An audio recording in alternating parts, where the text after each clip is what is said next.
Vamos lá? Nossa quinta aula. E aí, beleza? Vamos um pouco, né, terminando esse capítulo 4. Vamos falar mais um pouco sobre os deuses e sobre os mitos, né? Não vai mais falar sobre mitos antigos, a gente vai inclusive falar sobre mitos modernos. E os deuses que a gente vai falar, a gente vai falar de vários deuses, de várias religiões, certo? Só que com a ressalva, não é preciso, vou repetir, não é preciso você decorar nem a civilização e nem muito menos os deuses dessas civilizações que a gente vai ver aqui. Seria um complemento do que a gente já estudou, seria um encerramento um fechamento de ciclo desse quarto capítulo, certo? Desse primeiro módulo de vocês. Se a gente for ver bem, ainda há sociedades atuais que acreditam em vários deuses, ou seja, que são politeístas. Lembrando que a primeira sociedade monoteísta, vou repetir, a primeira sociedade monoteísta foram os hebreus, certo? Que hoje em dia são os judeus. Se a gente for conceituar o que é monoteísmo e politeísmo, embora a gente já saiba, mas vamos dar uma relembrada aqui. Ó, vê bem, monoteísmo, certo? Por exemplo, se a gente for pegar português, a gente vai pegar uma palavra monossílaba. Essa palavra monossílaba, mono quer dizer um, aqui tem uma sílaba só, por exemplo, pá, pé, mão, né? Então, só vai ter uma sílaba, mono, um. Teísmo é Deus. Então, sociedades monoteístas são sociedades que têm um único Deus, certo? Só que todas as sociedades antigas, exceto os hebreus, né? Mas todas as sociedades antigas, e aí vale lembrar, os mesopotâmicos, né? Assírios, caldeus, babilônicos, né? Os mesopotâmicos, os egípcios, os gregos, os romanos, os povos pré-colombianos, ou seja, os povos que estavam aqui na América do Sul e na América Central antes da chegada de Cristóvão Colombo para cá, antes do descobrimento oficial, né, realizado pelos europeus.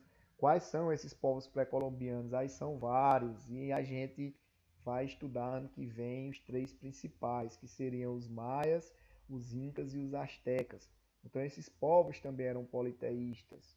Provavelmente vocês já ouviram falar de algum deles. Vamos falar também sobre até inclusive os povos nativos brasileiros, certo? Antes do descobrimento, que também eram politeístas, e inclusive ainda há algumas tribos politeístas, certo? Ou seja, que acreditam em vários deuses, né? É, povos do tronco Tupi-Guarani, povos do tronco Macro-G, certo? Então, essas sociedades, esses povos, eles vão muito atrelar a questão dos mitos aos deuses, porque, como a gente sabe, como a gente conceituou na terceira aula, se eu não me engano, os mitos eles explicavam a questão do funcionamento ou do surgimento do universo, do homem, das sociedades, dos animais que o cercam. Então, o mito é, mais uma vez, eu vou repetir o que eu repeti na aula passada. Aprenda de uma vez por toda. Mito, o conceito de mito antigo seria a tentativa não científica de explicar o funcionamento ou surgimento dos planetas, dos animais, certo? Do próprio ser humano, de uma força criadora maior, ou no caso das sociedades antigas, de forças criadoras maiores, certo? Desse universo. Então a gente vai ver que o conceito de mito ele vai mudar. Nos dias atuais, mito é uma coisa totalmente diferente. Mito se usa para grandes astros, popstar, ou do cinema, ou conhecido mundialmente, né? Ou da música, ou dos esportes, certo? A gente vai ver essa questão dos mitos modernos. Prestem atenção que conto é diferente de mito. Por exemplo, a loira do banheiro, a comadre fulozinha, o chupa-cabra, tudo isso são contos, certo? Mito, vou repetir o que eu já venho dizendo aqui em algumas aulas. Mito é a tentativa científica, não científica, perdão, de explicação oral, que vai contra a tentativa que a ciência tenta explicar de forma escrita, com observação e prova. Então, as sociedades antigas elas se utilizavam dos mitos para tentar explicar o que acontecia ao seu redor, o fenômeno da chuva, dos terremotos, dos vulcões, não só das enchentes, mas também da estiagem, que é da seca, certo? Então, os mitos, eles vão preencher o espaço do desconhecido. Geralmente são relatados esses mitos, né, de forma oral, pela família, que aí dá uma confiança à narrativa, certo? E esses mitos, eles vão surgir, né, geralmente, nas suas narrativas, pré-humanidade, quer dizer, antes do ser humano existir, certo? Então, assim, vai ser algo pirotécnico, vai ser algo que vai lhe prender a atenção, certo? Vai prender a atenção do ouvinte, vai ser dito geralmente por alguém da confiança desse ouvinte, certo? Então, o conceito de mito antigo é essa tentativa de explicar como funcionava a Terra, a sociedade, como surgiu, para onde vamos, né? Se é que vamos. Então, tudo isso, né? Eu acredito que vamos. Mas tudo isso é uma forma, uma tentativa de explicar. Então, tira de uma vez por todas da tua cabeça aquela ideia que mito é mentira, certo? Não é mentira, é uma tentativa de explicar. Professor, mas é verdade, para aquela sociedade, naquele momento, era a verdade. Entendeu? Então a gente vai ver tudo isso, só que agora de uma forma mais. O mito antigo a gente vai ver de uma forma só para complementar o que já foi dito nas aulas passadas, se não me engano, na terceira aula. A gente vai aqui devagarzinho, certo? Vai dar abordagem no que seria a questão da classificação aqui no quadrinho roxo de mito. Então a gente vê que o mito nasce de um desejo, de uma tentativa de entender o mundo para afugentar o medo e a insegurança. Ou seja, o homem sabendo de onde vem, para onde vai, como funciona o planeta, as forças naturais do planeta, certo? Quem criou tudo isso, ou quem criaram, no caso aí, das primeiras sociedades serem politeístas, vários, né? Teísmo, Deus, acreditar em vários deuses e deusas. Então, esse mito, ele vai tentar explicar, certo? E a partir dessa tentativa de explicação, de criar uma explicação para aquilo, de criar uma verdade para aquilo, vai afugentar a insegurança do ser humano aqui na Terra. Quer dizer, a partir de uma verdade lançada de um mito, esse ser humano ele vai se sentir mais confortável, né? Ele vai viver, vamos dizer assim, de uma maneira mais segura e saber seu espaço na Terra, certo? Segundo pontinho aí, é um relato de algo fabuloso que se supõe ter acontecido no passado remoto e quase sempre impreciso, quer dizer, num passado antes do ser humano surgir, no passado que o homem, a humanidade, a mulher jamais teria surgido. Então acontece aí as forças cósmicas aí dos deuses que vai explicar toda essa intenção que o homem tem, essa curiosidade, esse desejo pelo saber, não de forma científica, claro, porque a ciência, como observação e provas e relatos escritos ainda não existia, então o mito ele é passado oralmente, certo? Ele é passado pela fala, como a gente já estudou, certo? E aí, esse mito, ele vai ser uma questão histórico-cultural de várias sociedades. Até hoje, as sociedades em pleno século XXI, a tua, a minha, nós trabalhamos com mito. Por exemplo, o terceiro ponto vai ser, para mim, o mais importante ainda. O terceiro ponto vai dizer que mito é um relato alegórico e, portanto, ao mesmo tempo real e fictício. Espera aí, bora trabalhar essa frase de duas maneiras. Primeiro, mito é um relato alegórico, certo? Por exemplo, quando tu vai assistir um filme, certo? Tu vai assistir teu filme. Se for um filme, tu vai assistir com teu pai ou com tua mãe. For um filme dos anos 80, 90, vai ter poucos efeitos especiais, certo? Beleza. Aí Tu vai ser a primeira pessoa a dizer: Os filme chato do caramba. Não, mãe. Quero assistir esse filme, não. Esse filme é antigo demais, pai. Não, gostei não. Por quê? Porque não vai ter tanta alegoria, né? Como não existiam muitos efeitos especiais e computação gráfica, os filmes dos anos 80, dos anos 90, relatavam mais, a maioria deles, né? Pelo menos relatavam mais a questão do diálogo, certo? Então, estaria na sua linguagem cinematográfica o diálogo e menos efeitos especiais. Hoje ocorre o contrário. Hoje ocorre explosão, bombardeio e tudo vai para os ares. E o cara se espatifa todo, depois volta e tá usando uma armadura biônica e tal, e é cheio de luz e acontecimentos. E isso vai prender tua atenção. Isso daí é uma cena alegórica, certo? Isso daí é uma cena que o cinema vai utilizar para prender tua atenção. Então, a história oral com mito, ela se usava dessa pirotecnia de aumentar a história para te prender ao mito, para causar a tua atenção para esse mito, no caso das sociedades antigas e até a tua hoje em dia, e daqui a pouco a gente vai comentar sobre isso. Vamos aqui para o segundo ponto da frase. O segundo ponto da frase eu acho bem interessante, porque ele diz que o mito é ao mesmo tempo fictício, e fictício, vocês sabem, é um negócio que não ocorreu, e real. Professor, buguei. Como é que uma coisa pode ser fictícia e real ao mesmo tempo?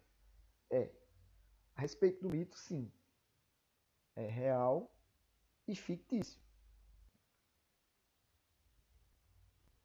Como assim real e fictício? Entendi, não. Beleza, bora lá.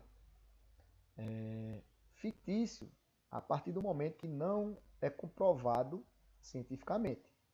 Ou seja, é um relato oral, certo? De quem recebeu aquele relato oral não teve aquela vivência. Já entenderam, certo? Não aconteceu com quem escutou. Basicamente isso. Então é fictício porque não aconteceu com quem escutou. É real porque ele existe em forma da oratória. Hã? Veja, é real porque a história foi contada. Se é verdade ou não, se é aumentado ou não, aí já é outra história. Mas a história foi contada, certo? Beleza, então ele é real a partir do momento que ele existe como oratória. Vamos pegar um exemplo aqui fácil. De exemplo de mito agora do século XXI, né?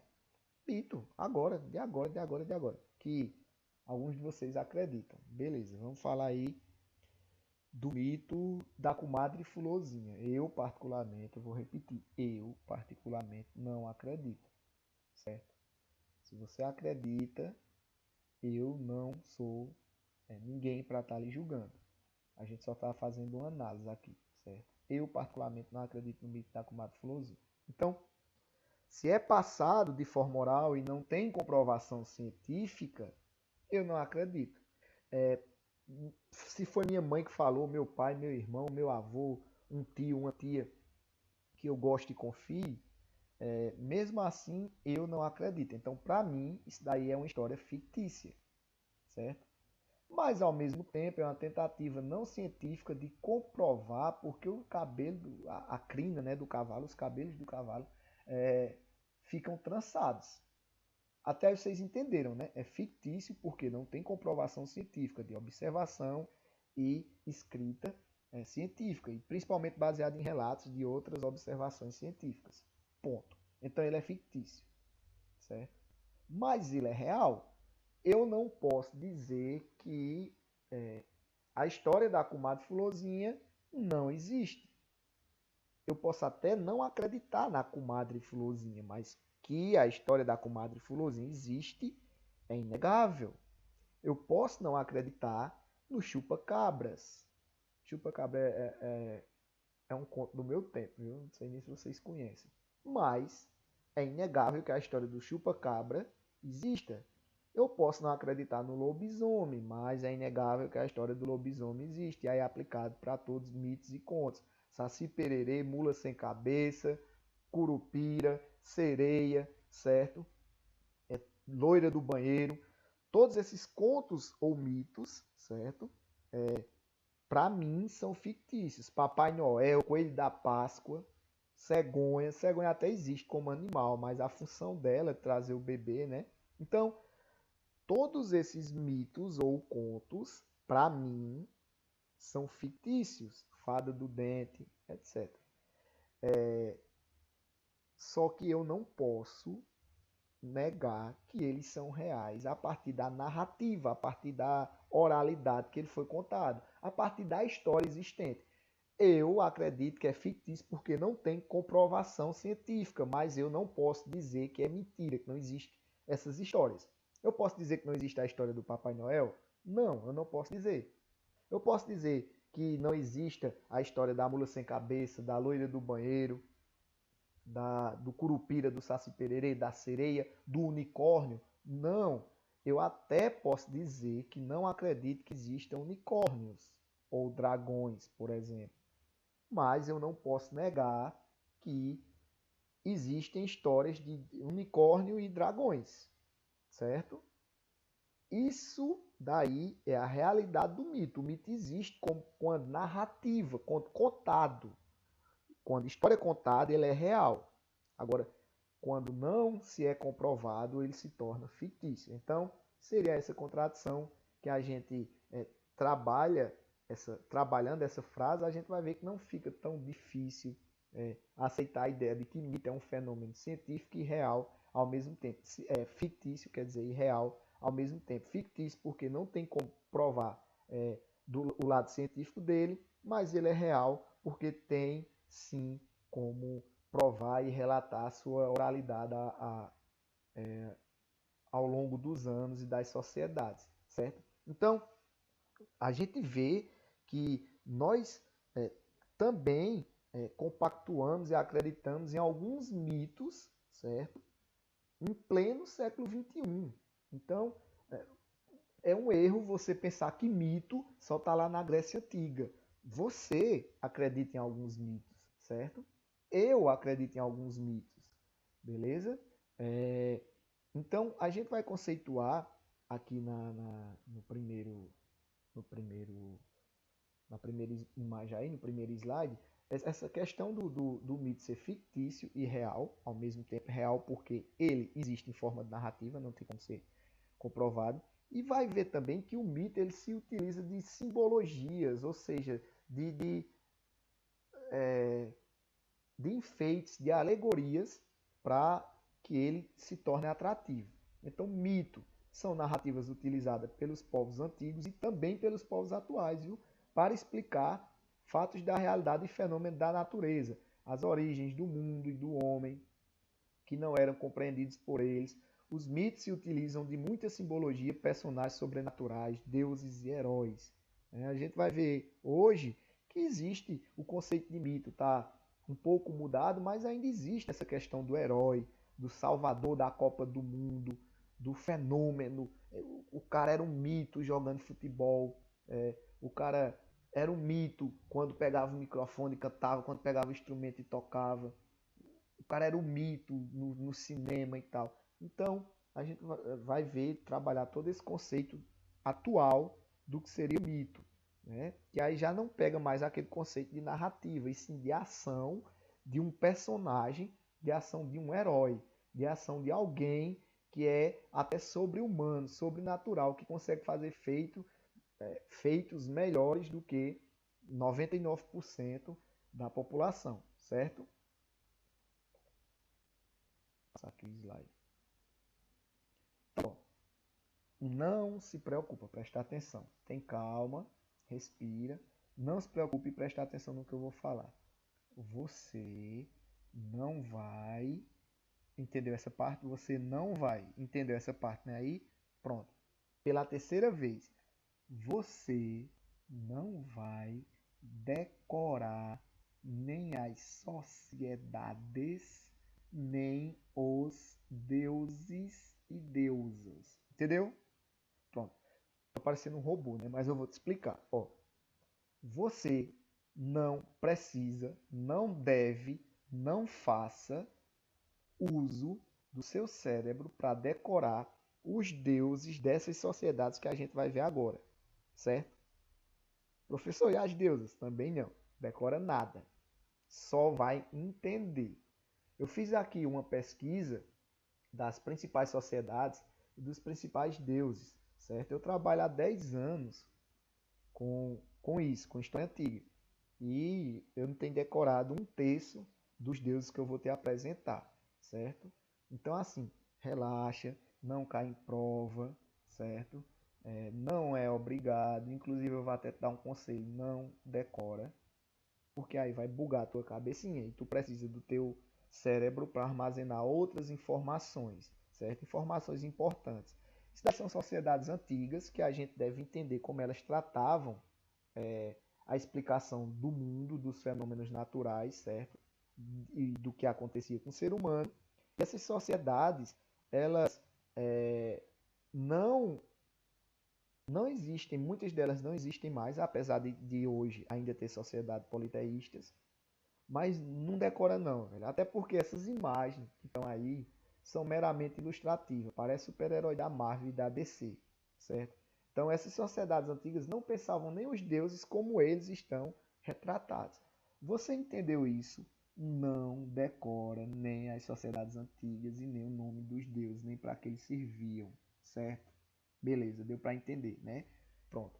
Entendendo isso, a gente agora vai entender como é que essas sociedades entendiam as forças da natureza e todo esse pantaleão aí de deuses. Ó, a palavra pantaleão, vamos dizer assim, para você se situar no significado, seria o time, certo? Seria o conjunto, seria o grupo de deuses. Então, toda sociedade politeísta, ela vai ter seu pantaleão de deuses, ela vai ter seu grupo de deuses e deusas, ela vai ter seu time, certo? E aí muitas vezes deuses do bem, deuses do mal, deuses masculinos, deuses femininos, deuses com formatos zootropomórficos. Ô professor, palavrão é esse? Palavrão grande, né? Zootropomórficos. Zootropofó forma de animal. Mórficos, né? Forma de animal, com corpo, cabeça de animal, corpo de homem, ou corpo de animal e cabeça de homem. Enfim, igual aos deuses dos egípcios, certo? Ou alguns deuses também de povos pré-colombianos, como era o caso do deus Jaguar, do povo Inca e etc. Mas vamos voltar para cá. Aqui a gente vai ver a primeira sociedade, certo? Que a primeira sociedade grande, o primeiro grande império, né, que ocorreu lá no Oriente Médio, as sociedades mesopotâmicas, né? E aí a gente engloba os assírios, os caldeus, os babilônicos, os fenícios, certo? A gente vai ver os sumérios, a gente vai ver que essas sociedades, elas acreditavam, elas tinham algo em comum, que elas acreditavam nos mesmos deuses. Também vamos observar que a maioria dessas sociedades, elas vão correlacionar os deuses com eventos da natureza. Por exemplo, o principal deus da maioria dessas sociedades vai ser o deus Sol, também vai ter a deusa Lua, vai ter a deusa da agricultura, a deusa da sabedoria, o deus da guerra. Então, só vai mudar o nome, só vai mudar o formato como eles acreditavam nesses deuses. Mas aí o conceito é o mesmo, certo? Então, assim, seria, professor, os deuses uma forma de explicação mitológica, sim ou não? Eu pergunto a você, seria sim ou não? É fácil, ou você diz sim ou você diz não. Então, vou perguntar de novo agora, bem devagarzinho, para ver se a gente vai acertar essa pergunta. Seriam os deuses dessas sociedades, ou seja, os deuses politeístas das sociedades antigas, deuses mitológicos, ou seja, a tentativa de explicar o surgimento de fenômenos naturais e da própria Terra ou do surgimento do universo, sim ou não? Pronto, levantou a mão para sim, deu um grito aí que foi sim, né? Então você está certo. Se você acha que não, reveja seu conceito de mito, certo? Então, mito é uma tentativa sim de explicar conceitos e fenômenos naturais, certo? Aí a gente está vendo alguns deuses, né, mitológicos aí, mesopotâmicos, pelo menos os principais. Então, eu poderia dizer ou perguntar a você que isso daí é o pantaleão mesopotâmico dos deuses, Dá um grito aí se tu acha que sim ou não. Se o grito foi sim, realmente esse daí é o Pantaleão dos deuses mesopotâmicos. Vale lembrar que os nomes aí estão certos. Só que a forma já é uma forma mais aí heróica, né? Parece aí os super-heróis da Marvel e tal, ou da DC, né? DC, né? Então, assim, não era desse jeito que o povo pensava, deram uma repaginada aí, deram um upgrade, deram uma melhorada aí nesses deuses, certo? Depois dos mesopotâmicos, vieram os egípcios, que é aquela forma de Deus que eu estou falando, dos zootropomórficos, certo? Os egípcios é uma sociedade africana, certo? Está localizada no norte da África, contemporânea aos mesopotâmicos, só que veio um pouco depois, certo? E aí também politeísta, vários e vários deuses, e muitos deuses com cabeça de animais. O deus Falcão, né? Osíris, o deus Ra, o deus Sol, tinha Ísis, né? Aí tinha o deus Crocodilo, enfim, o deus Chacal, né? Enfim, tem uma gama aí do Pantaleão egípcio que não cabe a gente aqui estudar cada um e tal, porque senão vai confundir a sua cabeça, certo? Então, assim, a gente percebe que tanto a Mesopotâmia quanto o Egito se utilizava da narrativa dos deuses para falar sobre os fenômenos naturais. Por exemplo, tinha o deus da morte, o deus Chacal, né? Que era Sete, que era o deus do submundo, né? Tinha Osíris, que era o deus da justiça, tinha Ísis, que era a deusa da sabedoria, tinha Ra, que era o deus sol. Então, assim, tinha o deus crocodilo, que era o protetor das águas do Nilo. Então, que agora eu esqueci o nome, me fugiu o nome. Então, assim, essa sociedade também se utilizava dos deuses, da narrativa mitológica dos deuses, para explicar os fenômenos naturais. Ô, professor, que povo burro! Ó, você tem que acabar com esse conceito que você tem aí, certo? De que essas sociedades antigas, elas eram burras. Vai tu fazer uma pirâmide com um grauzinho tudo certo que os egípcios fizeram, sem armação de concreto, pedra sobre pedra, vai tu transportar essas pedras e fazer um cálculo para que aquilo tudo não desabe e ainda tenha câmaras. Então, assim, era um povo inteligente. Só que como não tinha conhecimento científico, ou não era baseado na religião que você acredita, ou nas crenças que você acredita, aí você acha que é um povo burro. Assim, a gente pensa, né? Ou pelo menos alguns da gente pensa. Mas a gente tem que analisar isso de uma forma que era em outra época e de uma forma que era outro contexto histórico, né?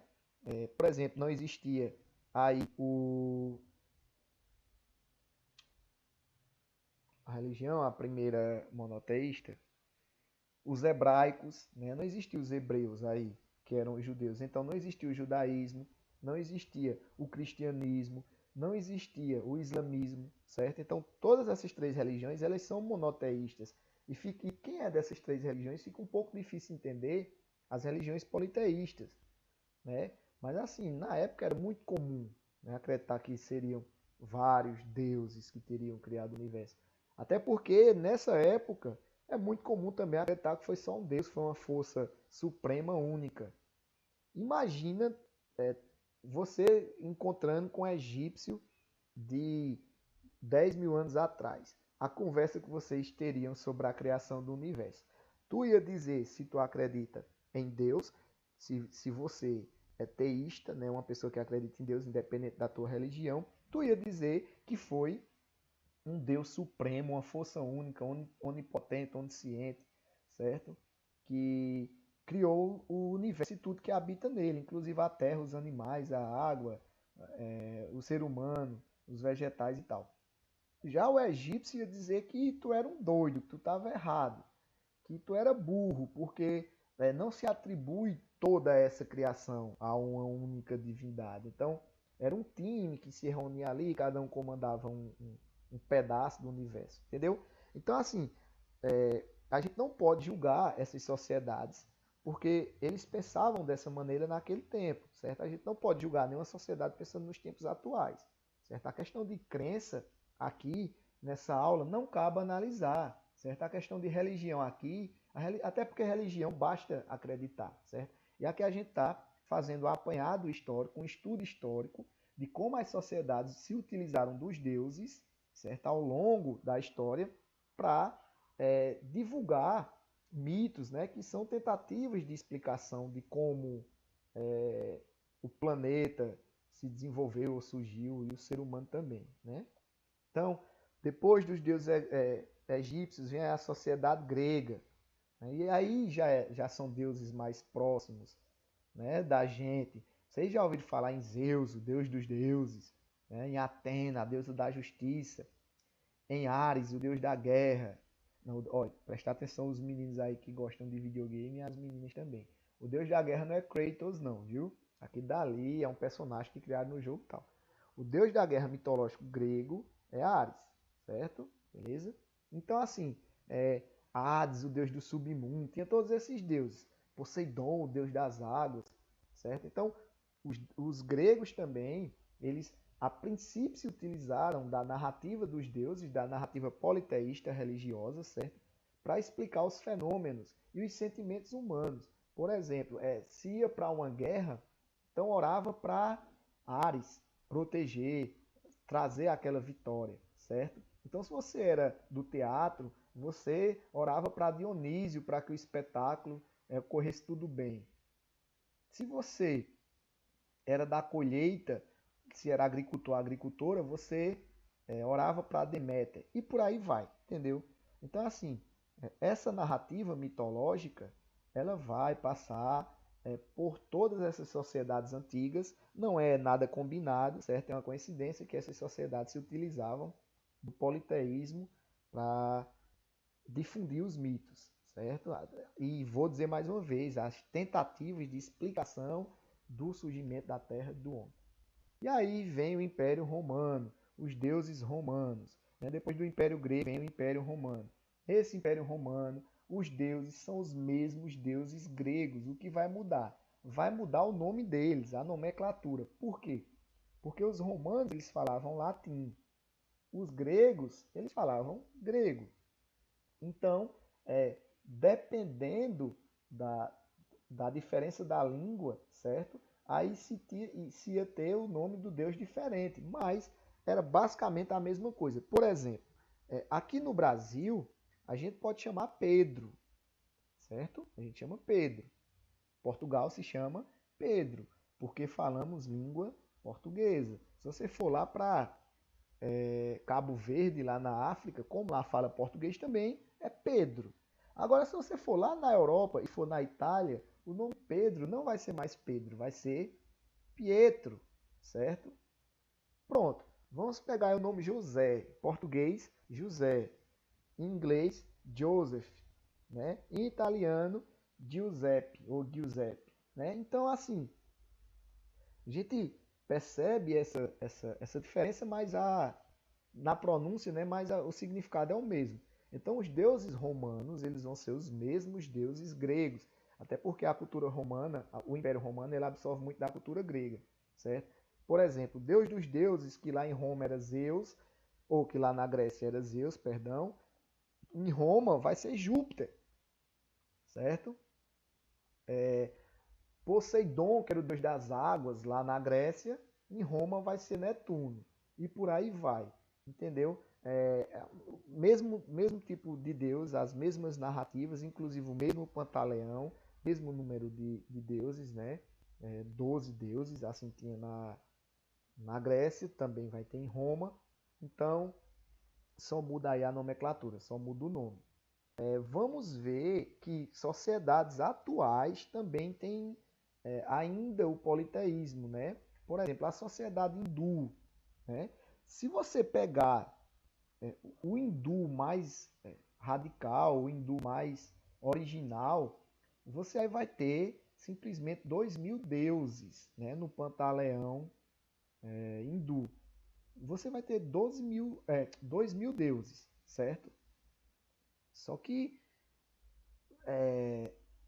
tem aí uma dissidência religiosa hindu que é mais moderna, que aí esses deuses eles vão se transformar em dezenas, certo?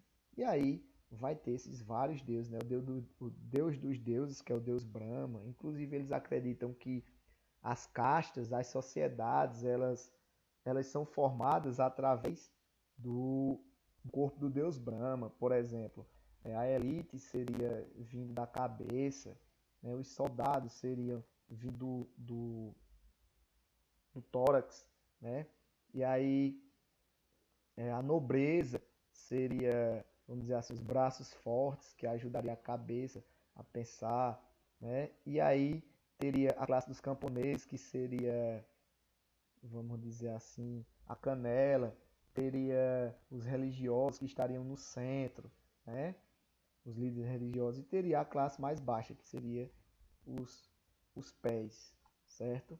Então, assim, essas sociedades, elas sempre se utilizaram da narrativa mitológica para tentar explicar a sociedade, para tentar explicar fenômenos naturais, certo?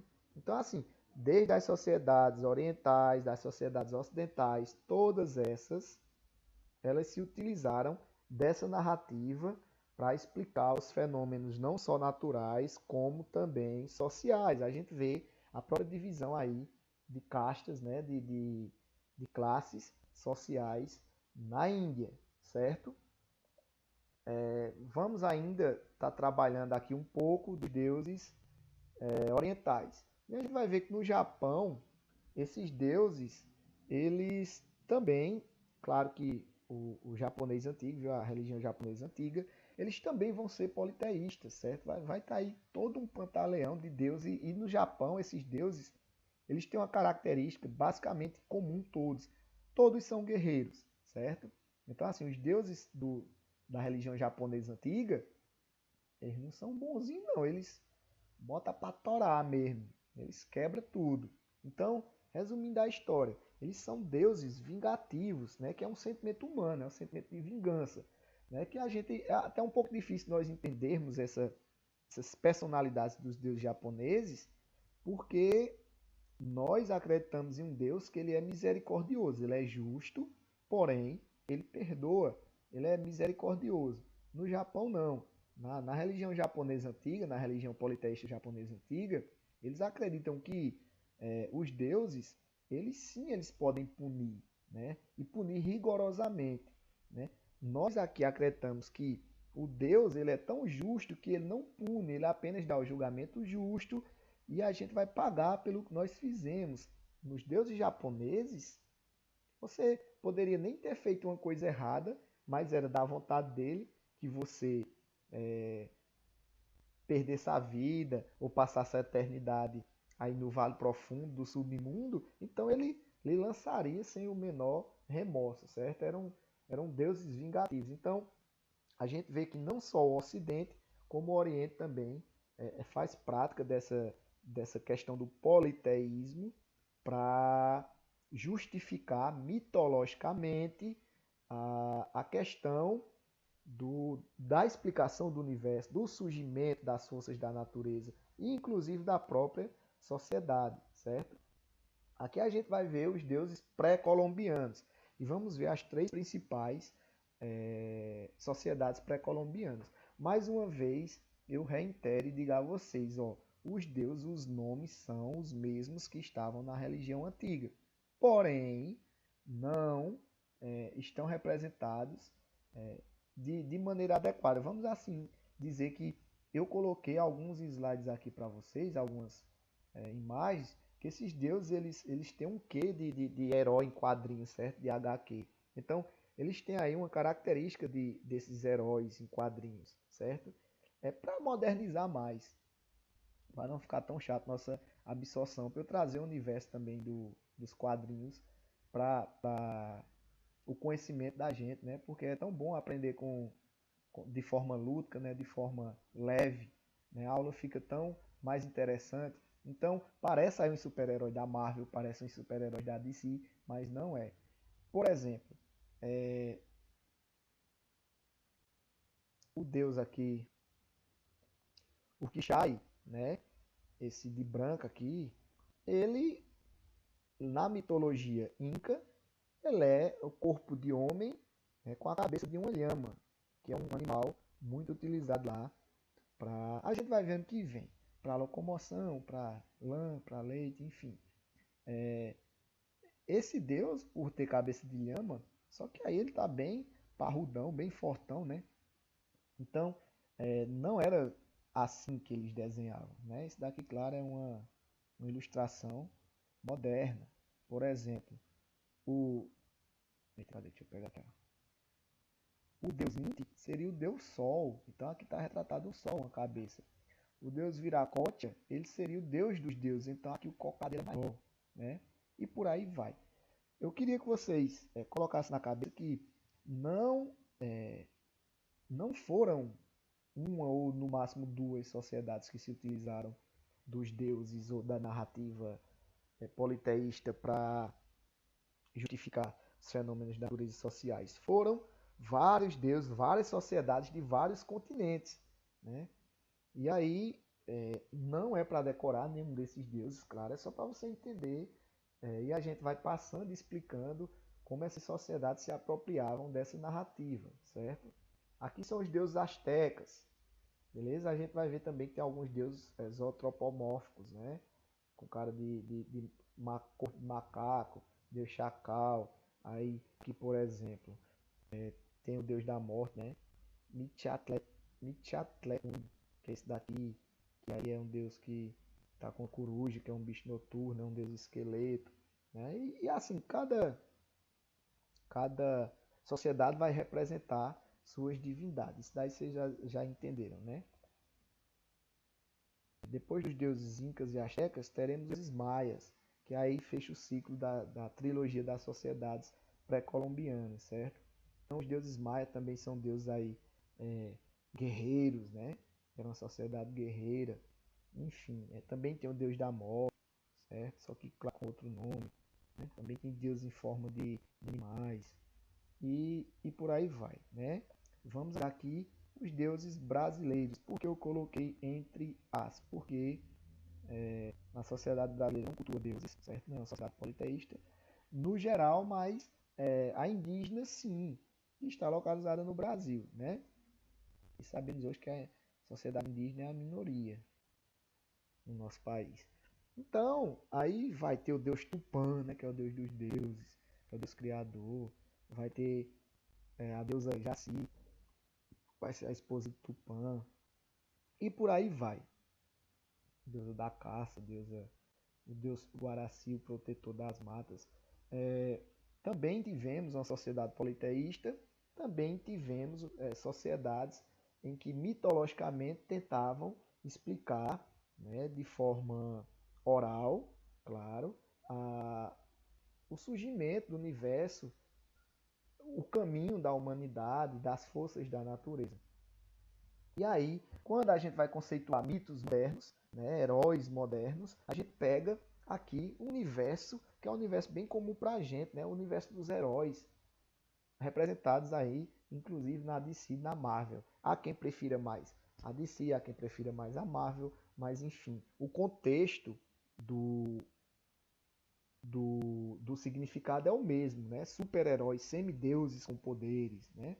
Então, história de deuses e heróis fazem parte do imaginário do povo desde a antiguidade, desde a epopeia de Gilgamesh, lá na Mesopotâmia, certo? Depois vem quadrinhos, né, na era moderna agora, né, como eu já disse aí da Marvel, da DC, e aí filmes, séries e etc. Né? A Grécia, né, com a Ilíada, né, que a Ilíada, a, a epopeia de Homero, né, a Ilíada, a Odisseia, né, a Guerra de Troia, então Aquiles, tudo isso aí são narrativas mitológicas que foi utilizada para explicar algum tipo de fenômeno ou humano ou natural. No caso da Guerra de Troia, foi para explicar uma guerra, né, que durou 10 anos. Enfim, a gente vai falar do mito, adentrar no mito na atualidade. Né? A gente vai ver que o mito atual, a palavra mito atual, ela se apropriou de outro significado. Então, a palavra mito hoje ela vai ser, vamos dizer assim, ter um novo significado, ela vai ser repaginada, certo? Então, em eventos destinados à cultura pop, por exemplo, como as Comic Cons, né? Aqueles eventos de cosplay, exemplos de videogame, eventos de videogame também, de jogos, de internet, né, Free Fire, LoL, etc. É, Pode-se encontrar pessoas, né, de diferentes idades, de crianças a idosos, a adultos, gordo, magro, alto, baixo, vestido com os personagens, que se identificam com aqueles personagens, né, com aqueles mitos, com aqueles semideuses, né, aqueles heróis em quadrinhos.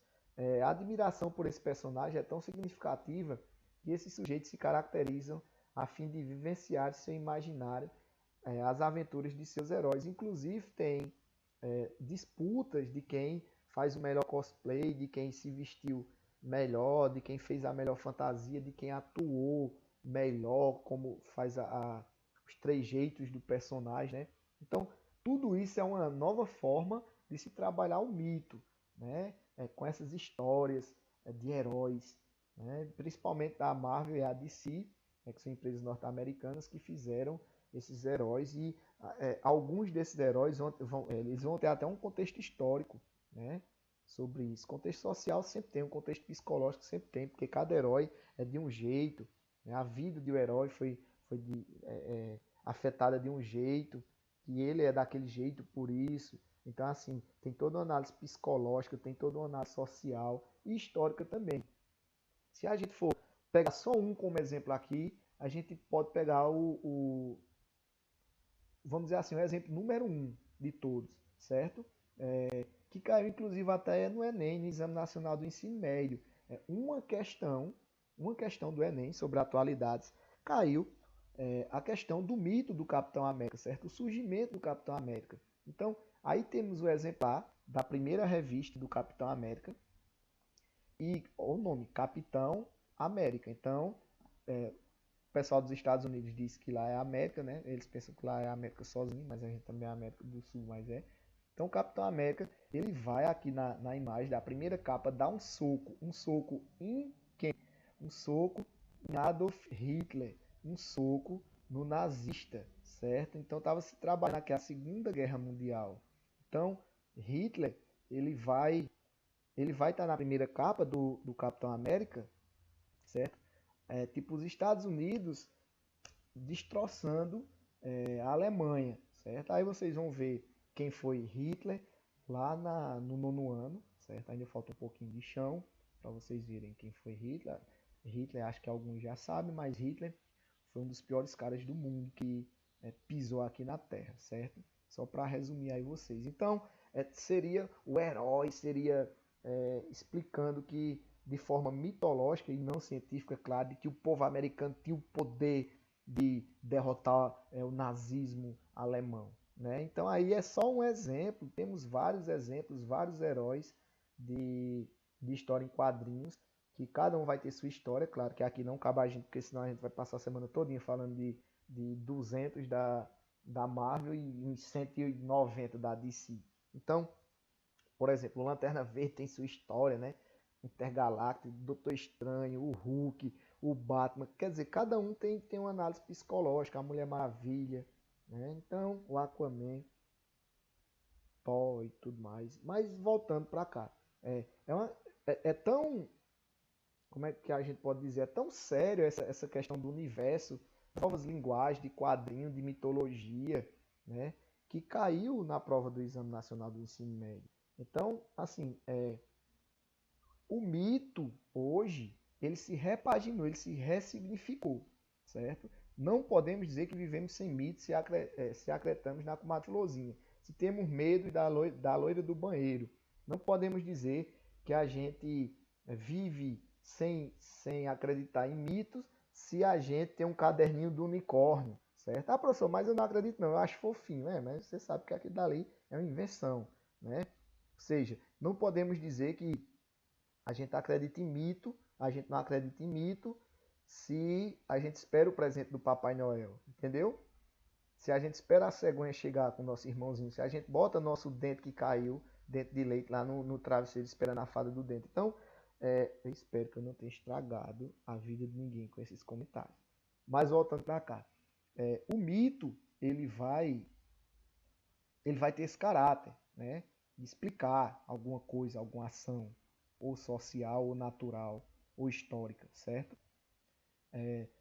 Os mitos da cultura pop. Então a gente vai ver, para encerrar aqui o assunto, que esses mitos eles vão estar presentes no nosso dia a dia, certo? Esses mitos eles vão estar presentes no cinema, na música e no esporte, certo?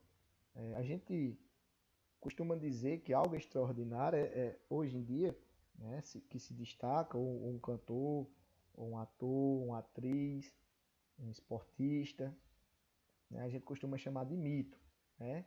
E, inclusive, nesse contexto, atualmente no Brasil até, né, se utiliza aqui no Brasil também dessa nomenclatura para alguns políticos, né?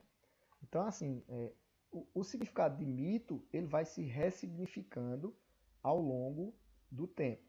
Foi até uma redundância, né? Significado, ressignificar. Mas é isso mesmo. O significado de mito ele é mutável. Só que ele sempre parte de uma tentativa, certo? Não científica, de explicar alguma coisa. Por exemplo, por que Pelé é mito no futebol? Porque ele foi um cara que fez os primeiros 1000 gols na história do jogo, ele era o artilheiro e tal. E como explicar por que Pelé era o melhor? Não tem explicação, então é mito. Por que Johnny Depp é um grande ator? Porque ele ganhou tantos troféus, né? Porque ele é chamado para tantas estatuetas. Porque ele é chamado para tantos filmes, para atuar em tantos filmes. Porque ele é bom. E porque ele é bom? Os outros também são bons, mas ele é melhor. Porque Michael Jackson foi um ícone pop, né? Porque inventou uns passos lá e tal. Então, por que ninguém inventou? Porque Michael inventou antes, Marilyn Monroe, enfim. Vários artistas, né, são chamados de mito até hoje, e o mito ele tem uma ressignificância na cultura pop, né? Espero que vocês tenham entendido o que é mito e que várias sociedades antigas se utilizaram da religião, né, para tentar explicar, né, de forma mitológica o funcionamento do planeta, o surgimento do ser humano e, atualmente, né, essa questão que a sociedade do século XXI trabalha mito é totalmente diferente das sociedades antigas, certo? Então, beleza, até a próxima. Valeu!